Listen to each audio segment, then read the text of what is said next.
Nanguna si Davao City Mayor Rodrigo Duterte sa pinakabagong pre-electoral national survey ng Pulse Asia na kinumisyon ng ABS-CBN. Sa tanong na kung ang eleksyon ay gagawin sa araw na ginawa ang survey, 34% ang nagsabing iboboto nila si Duterte.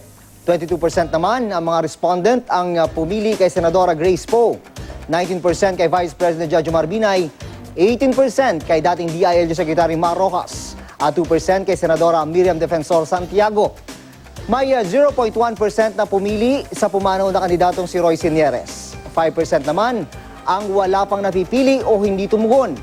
Sa latest survey, tinanong din ang respondents ng kanilang second choice kung hindi tutuloy ang kanilang napiling kandidato.